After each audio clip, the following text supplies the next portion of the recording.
안녕하십니까? 반갑습니다.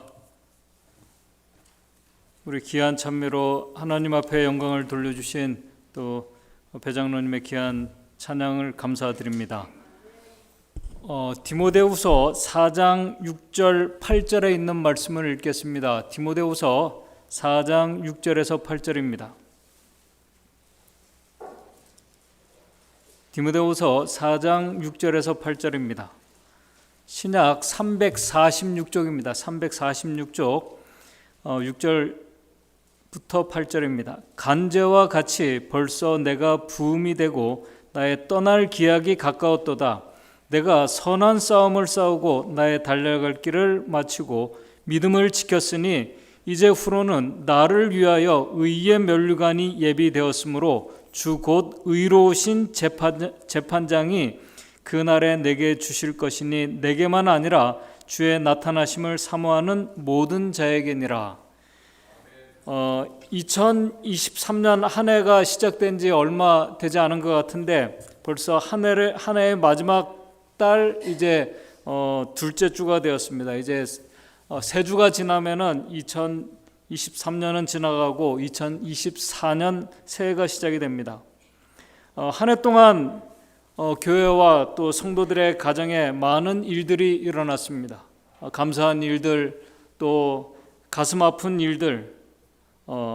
그럼에도 재림교회 안에서 우리가 같이 재림신앙의 여정을 함께 할 수 있도록 인도해 주신 하나님께 감사를 드립니다.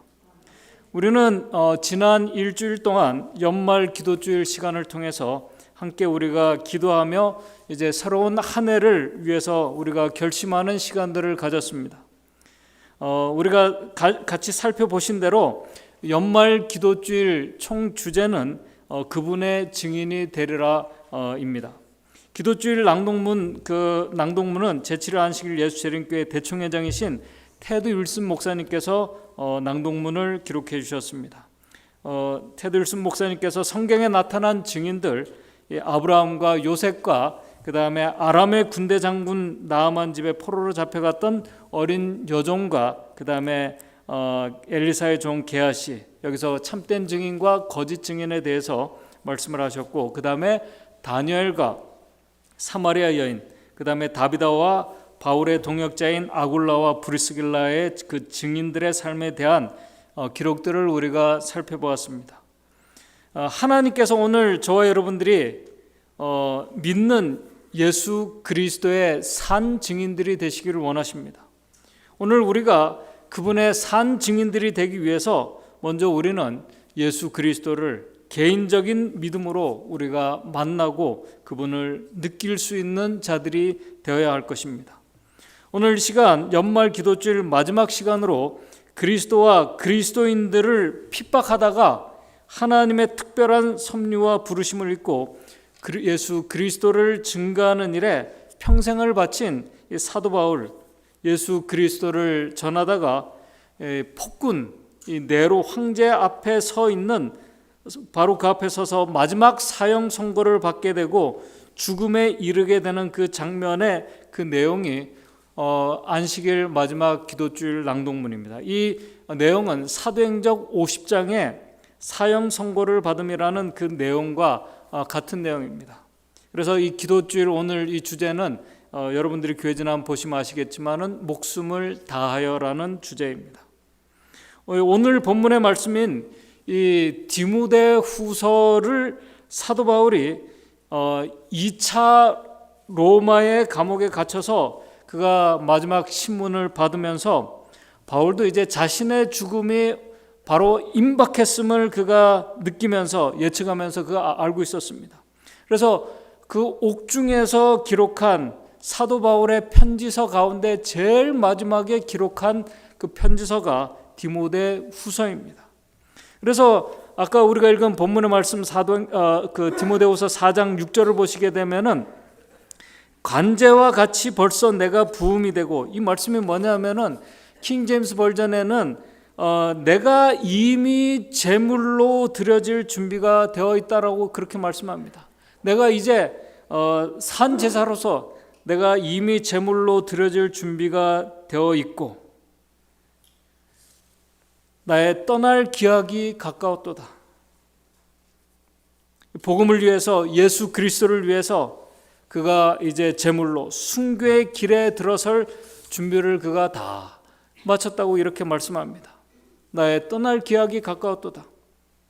사도 바울의 순교를 일반적으로 AD 67년에서 68년경에 순교했다고 학자들은 얘기합니다. 그런데 바울 서신의 마지막 편지서인 이 디모데 후서는 그가 순교하기 바로 직전인 로마 감옥에서 AD 66년 또는 67년경에 기록한 편지서라고 얘기합니다. 그가 아주 임박한 죽음을 그가 느꼈습니다. 정말 잠시 그에게 죽음이 유예된 것을 그가 알고 있을 뿐이었습니다. 그러나 사도 바울도 우리와 성정이 같은 사람이었습니다.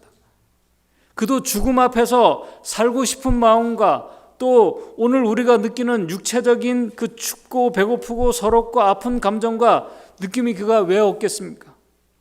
바울도 로마의 그 차디탄 이 감옥 지하의 감옥 위에 홀로 갇혀 있을 때 사도 바울도 우리가 느끼는 그 감정들을 그가 그대로 느끼고 있었습니다. 그래서 디모데후서 4장 9절에서 10절 오늘 본문의 말씀을 읽고 난 그 다음 9절에서 11절에 디모데에게 편지를 쓰면서 이렇게 사도 바울이 얘기를 합니다. 디모데후서 4장 9절입니다.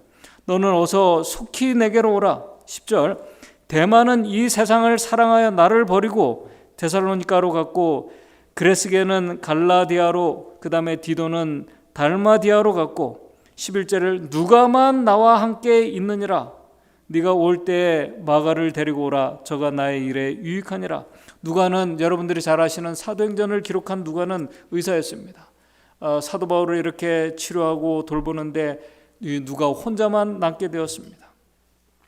그때 13절에 이렇게 말합니다. 네가 올 때에 디모데에게 네가 올 때 내가 드로와 가보의 집에 둔 겉옷을 가지고 오고 이렇게 말하고 있습니다. 사도 바울도 추운 이 로마의 이 차디찬 이 감옥 속에 이제 그가 있으면서 이 겨울이 가까웠을 때 그 추운 감옥에서 그는 그의 몸을 조금이라도 이렇게 따뜻하게 해줄 두터운 외투가 필요했습니다. 사도 바울이 사치스러운 어떤 명품을 요구한 것이, 옷을 요구한 것이 아닙니다. 그가 드로와 가보의 집에 자기가 놓고 온 그의 옷을 좀 갖다 달라고 부탁을 합니다.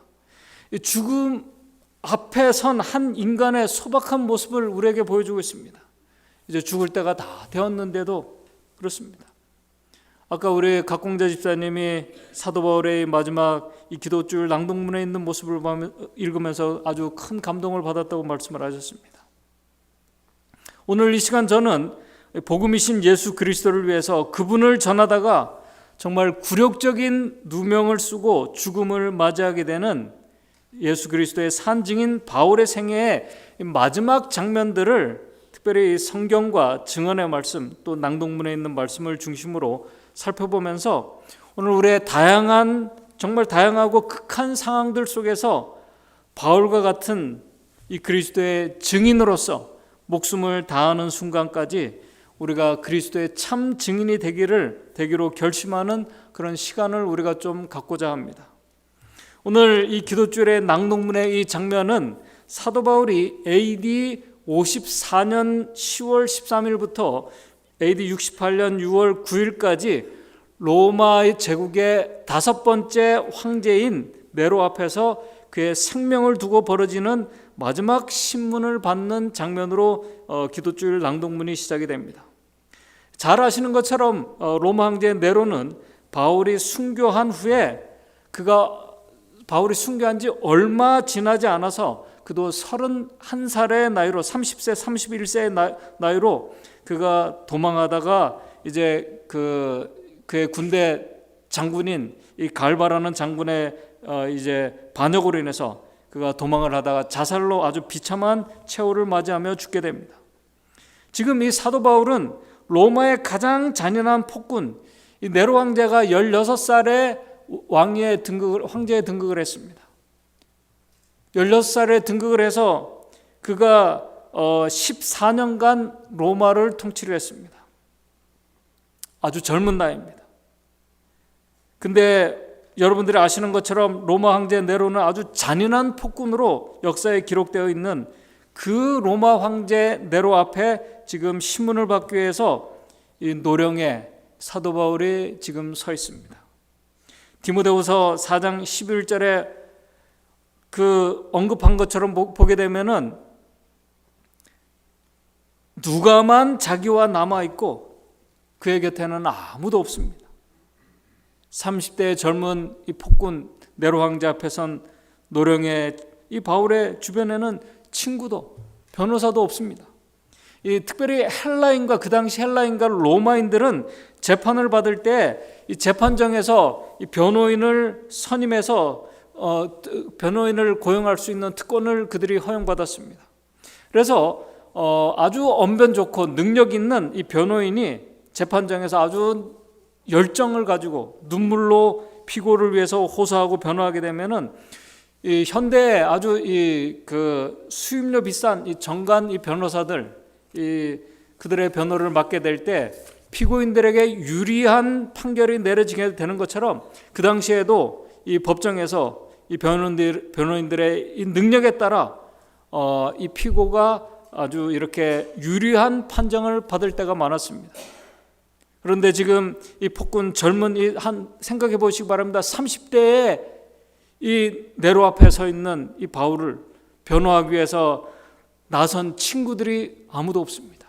여러분들 증언의 말씀 사도행전 보게 되면은 그의 간청의 논증을 기록할 보관할 그 친구도 아무도 없습니다. 로마에 살고 있는 그리스도인들 중에 이 바울을 위해서 변호하기 위해서 나선 자들이 아무도 없습니다. 그리고 여러분들이 이 사도 바울이 어떤 제명으로 그 재판을 받게 됐는지 정말 알게 된다면 정말 아무도 없는 홀로 남게 돼서 정말 그리스도인들이 옆에 처음에는 있었던 많은 그리스도인들이 다 떠나고 그런 상태에서 홀로 이제 신문을 받게 됩니다. 우리 같으면은 아마 이런 큰 배신감을 느낄 수 있는 그런 상황입니다. 그러나 사도 바울은 디모데후서 4장 16절을 보시게 되면은 그가 홀로 남았을 때 이렇게 말합니다. 내가 처음 변명할 때에 나와 함께한 자가 이제 하나도 없고 다 떠나갔습니다. 하나도 없고 다 나를 버렸으나 다 버렸어요. 저희에게 허물을 돌리지 않기를 원하노라. 사도 바울은 자신을 버린 믿음의 형제들, 그 동역자들, 그들에게 아무런 원망과 허물을 그들에게 돌리지 않겠다는 것입니다. 왜요? 디모데후서 4장 17절에 주께서 내 곁에 서서 나를 강건케 하시면 나로 말미암아 전도의 말씀이 온전히 전파되어 이방인으로 듣게 하려 하심이니라. 지금 그의 마음속에는 배신감이나 외로움 그런 것이 없습니다. 지금 바울은 이 젊은 이 로마 황제의 이 폭군과 그리스도를 모르고 인정하지 않는 그들 앞에서 예수 그리스도 복음이신 그리스도가 전해지는 것만에만 사도 바울은 관심을 가지고 있었습니다. 너무나 이 네로 황제와 이 바울이 대조적인 모습입니다. 그런데 우리는 여기서 이 네로 앞에 신문을 받는 바울의 제명을 알게 되면은 오늘 저와 여러분들이 사도 바울과 같은 그 입장에 서 있다면은 우리는 정말 억울하고 분해서 분명히 우리의 멘탈이 다 무너질 것입니다. 사도 바울이 네로 황제의 재판을 받게 된 그 제명은 이단 이설을 전한다는 그런 제명만이 아니었습니다. 잘 아시는 것처럼 사도 바울이 죽기 바로 그 신문을 바로 받기 전에 그가 다시 옥에 투옥되기 바로 전에 AD 64년 그러니까 이 디모데후서를 기록하기 바로 전에 AD 64년경에 여러분들이 잘 아시는 로마 도성 그 시내에서 9일 동안 대화재가 일어났습니다. 여러분들 이 로마 시내 이 수도인 이 로마 시내 안에 9일 동안 아주 엄청난 화재가 일어났습니다. 로마 이 도성 안에 14개 행정구역 가운데 10개 행정구역에 불이 났습니다. 아주 대화재가 일어났습니다. 그때 로마 정부는 대대적인 구호 활동에서 네로 황제의 이 방아설까지, 이 황제가 이 불을 저질렀다라고 정치적인 어떤 입지를 위해서 그가 불을 이렇게 저질렀다는 소문도 퍼지고 있었습니다. 그런데 바로 그때 로마 도성에 대화재의 불을 지르도록 사주하고 선동한 그 장본인이 누구였냐면 바로 사도 바울이라는, 그 사도 바울이 그 바로 장본이었다는 그 제명으로 지금 사도 바울이 이 네로 황제의 신문을 받고 있는 것입니다. 여러분들 얼마나 황당하고 억울하겠습니까? 그렇게 바울의 선동을 받고 로마 도성에 불만을 가지고 화재를 놓은 사람들이 그리스도인이라는 이런 이야기가 지금 퍼져나가고 있었습니다. 여러분들 오늘 우리가 그런 입장에 선다면 사도 바울은 오직 예수 그리스도만 전하는 그 일에 그가 열심히 했습니다. 사도행적 494쪽에 이렇게 기록을 하고 있습니다. 유대인들은 바울에게 소요와 이단이라는 해묵은 비난을 퍼부었고, 유대인들은 이 사람이 소요와 이단을 일으키는 그런 자라고 이렇게 비난했습니다. 그런데 유대인과 로마인 모두가 그를 로마 도성에 불을 지르도록 선동하였다고 고소하였다. 이 사도행적에 있는 말씀입니다.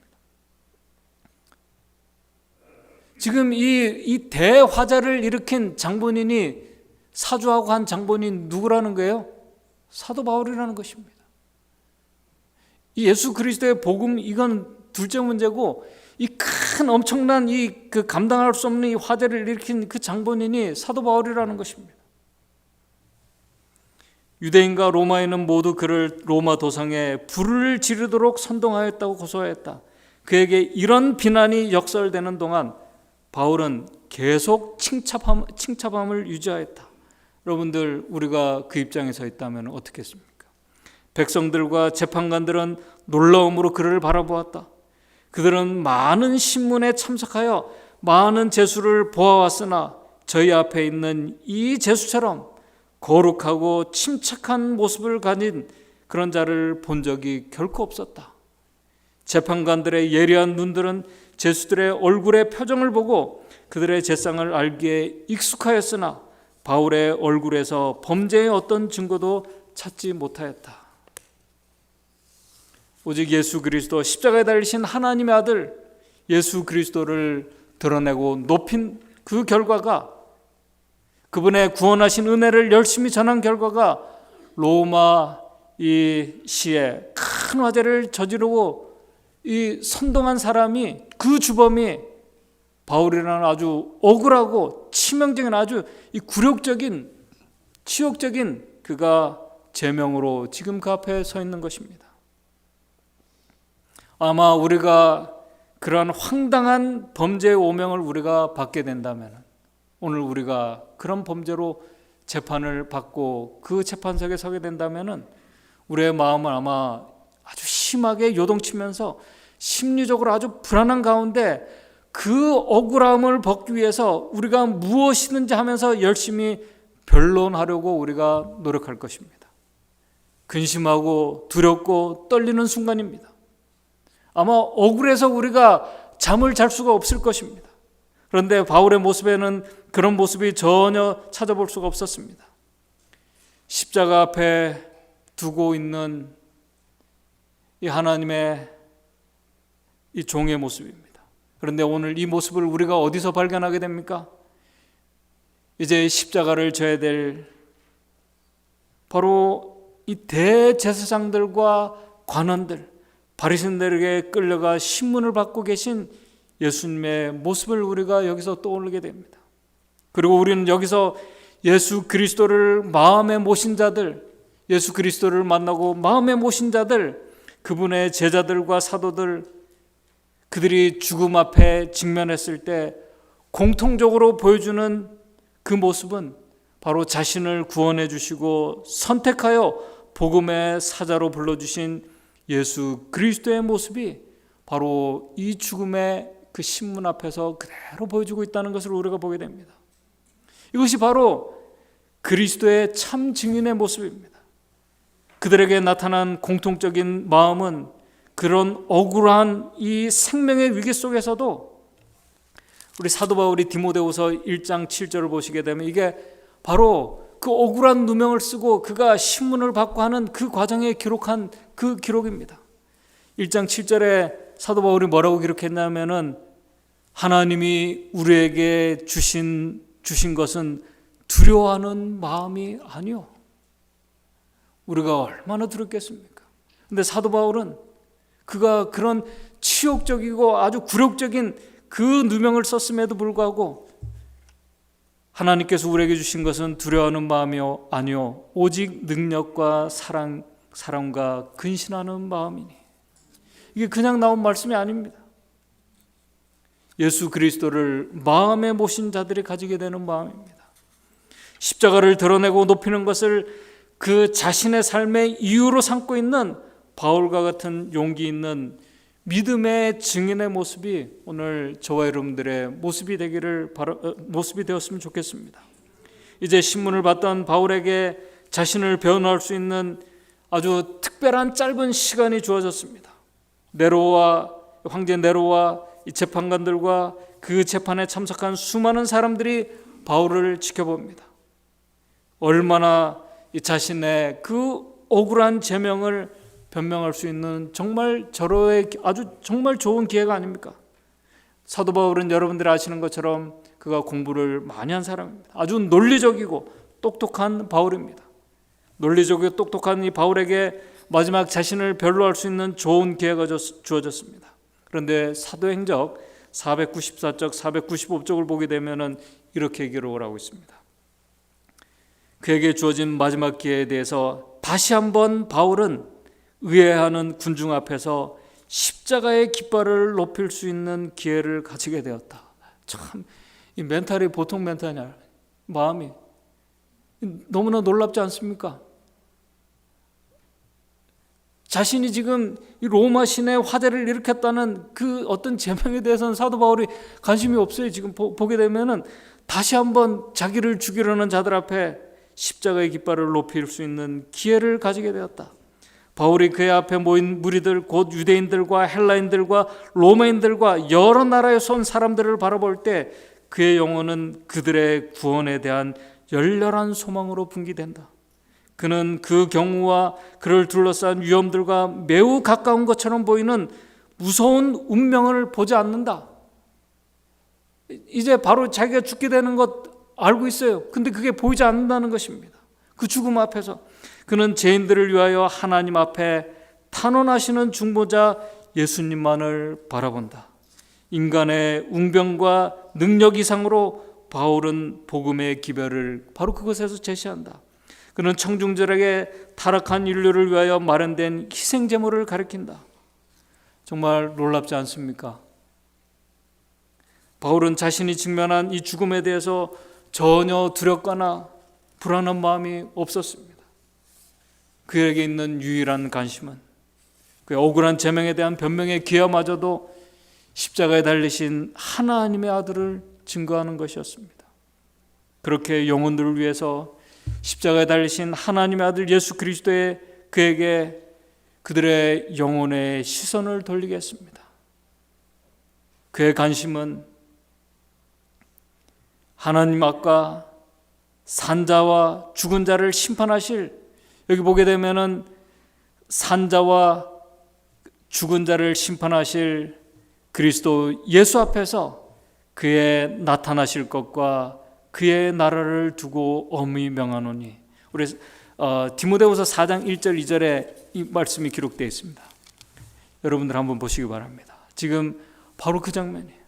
사도 바울은 하나님 앞과 산자와 죽은 자를 심판하실 그리스도 예수 앞에서 그의 나타나실 것과 그의 나라를 두고 엄히 맹세하노니 너는 말씀을 전파하라.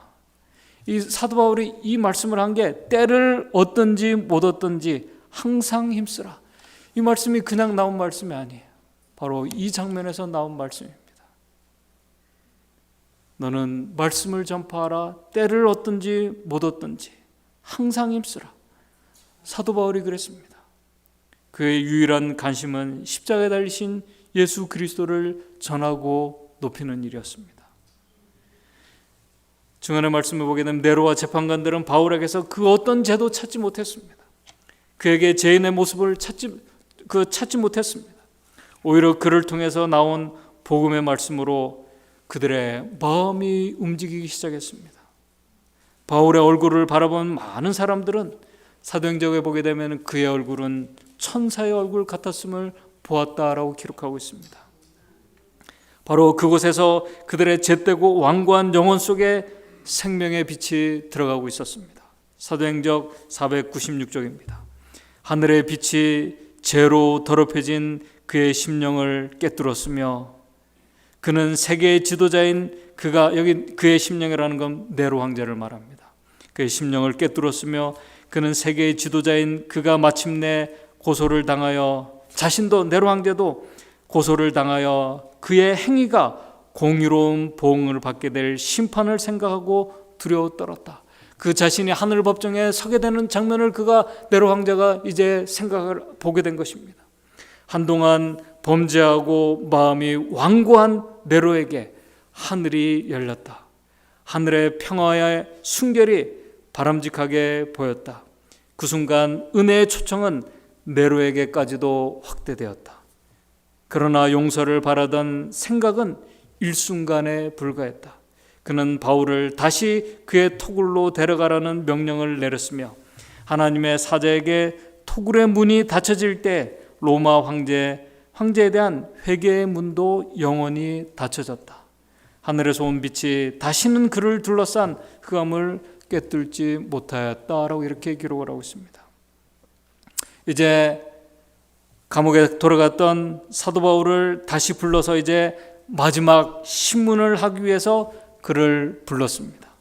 그 내용이 여러분들이 이번 안식일 기도주일 낭독문에 목숨을 다하라는 그 내용입니다.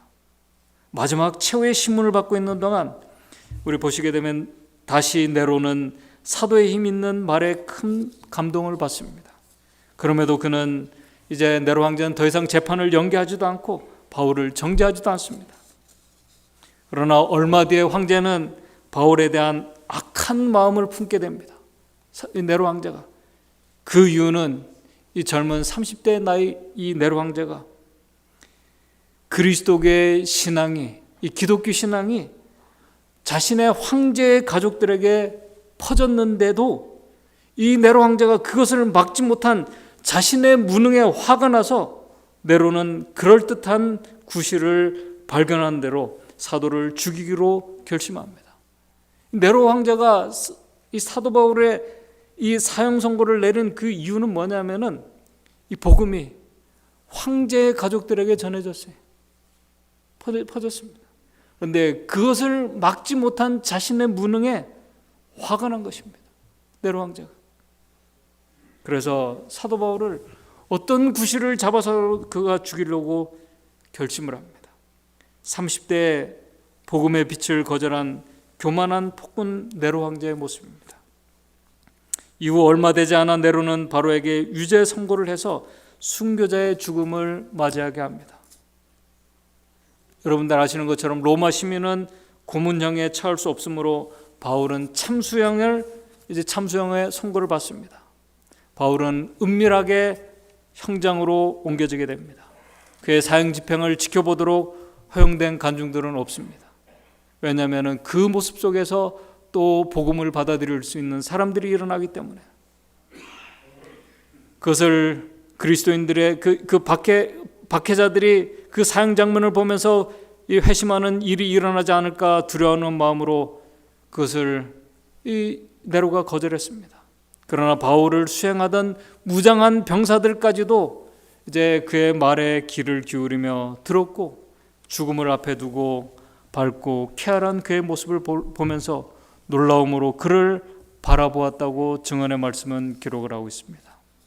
바로 그곳에서 자기를 살해하는 이들을 향한 용서의 정신과 그리스도에 대한 마지막까지 흔들리지 않는 이 신앙이 생명에서 생명에 이르는 향기가 되었다. 몇 사람이, 여기 보게 되면 증언의 말씀에 한 사람 이상이 바울이 전파한 구주를 그때 받아들였고, 얼마 가지 않아 그들도 자기 피로써 자신의 믿음을 담대하게 인증하게 됩니다. 오늘 우리는 이 마지막 생명이 다하는 순간까지 자신과 같은, 이 개수와 같은 자신을 구원하시려고, 또 그를 복음의 사도로 부르시기 위해서 친히 하늘의 모든 것을 다 내려놓으시고 이 잿된 세상에 오셔서 우리의 죄를 지시고 십자가에 달려 자신과 같은 죄인을 구원해 주신 그 복음의 빛, 그 생명의 빛을 받은 사도 바울과 같은 용기 있는 믿음의 증인들이 오늘 저와 여러분들이 되시기를 바랍니다. 바울은 이 엄청난 은혜의 복음을 직접 경험한 바울에게는 정말 두려워하는 마음이 하나도 없었습니다.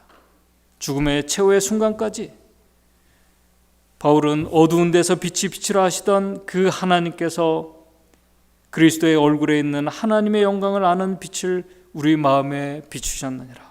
그래서 그의 삶은 우리가 이 보배를 질그릇에 가졌으니 오늘 우리가 정말 그 귀한 보화를 우리 마음 보화이신 예수 그리스도를 우리가 소유한 자들이라면 이는 능력이 심히 큰 것이 하나님께 있고 우리에게 있지 아니함을 알게 하려 함이니라.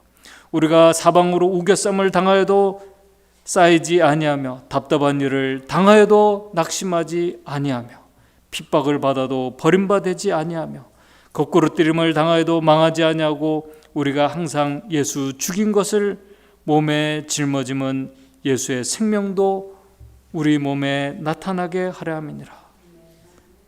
그렇기 때문에 바울의 얼굴을 통해서 풍기는 그의 영향력은, 그의 향기는 그가 하늘의 평안을 소유한 자이고 그 하늘의 평화로 많은 영혼들을 복음으로 이끌 수 있는 그 기회가 마지막 순간까지도 그에게 주어졌다는 것입니다.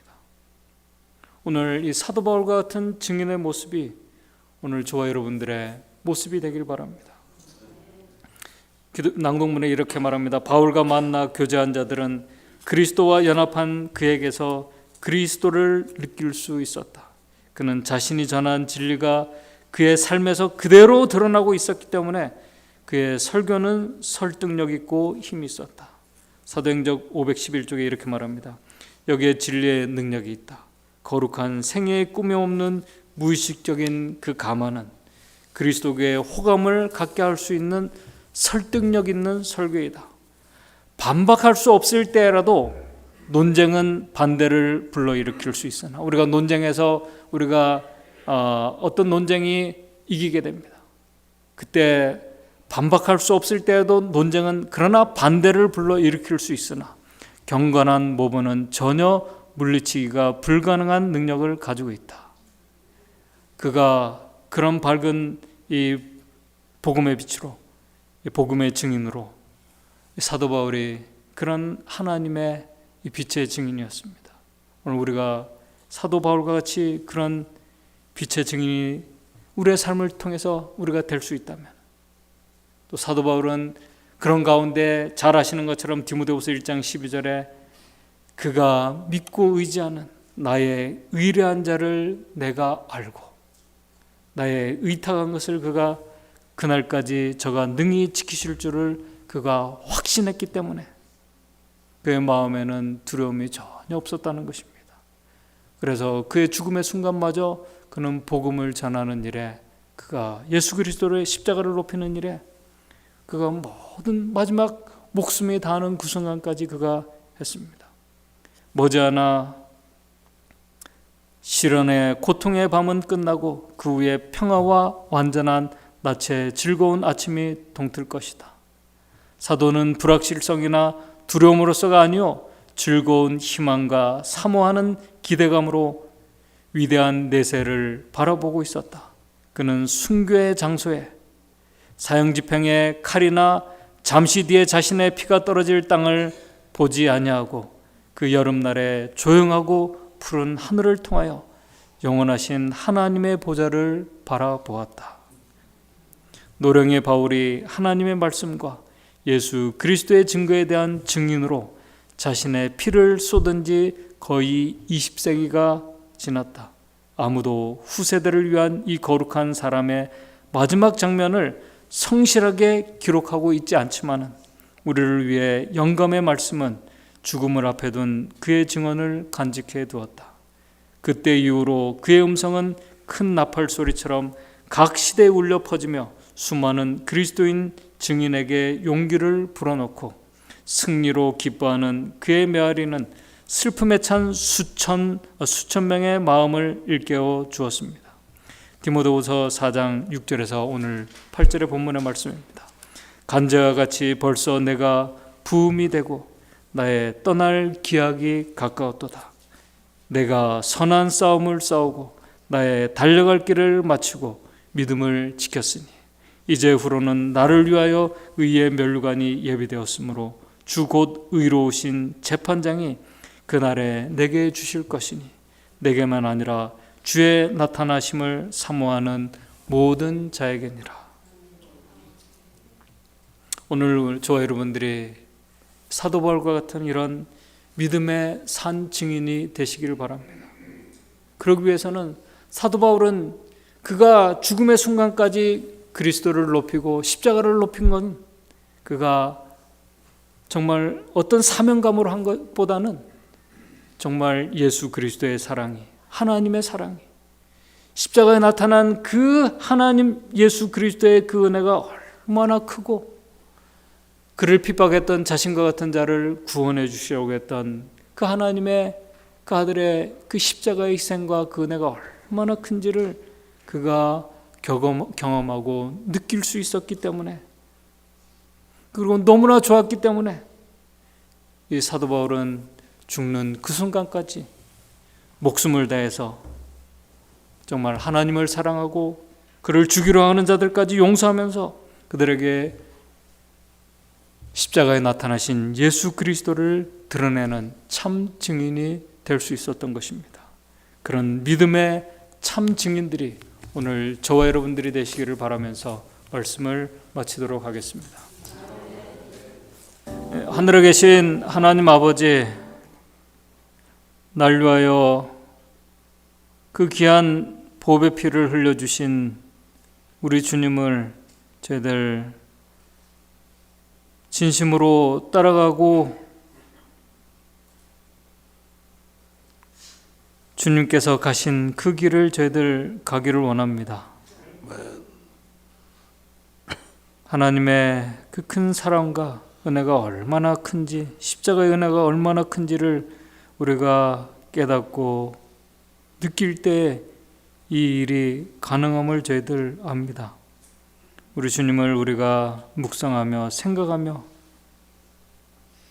그 주님께서 우리의 생명을 다하는 그 순간까지 우리를 인도하고 계시고 우리의 곁에 계심을 우리가 확신하면서 우리가 어떠한 형편과 처지에 있든지 오직 예수 그리스도를 드러내고 높이는 주님의 참 증인들이 머릿속에 우리 성도들 될 수 있도록 인도해 주시옵소서. 예수님의 이름으로 기도드리옵나이다.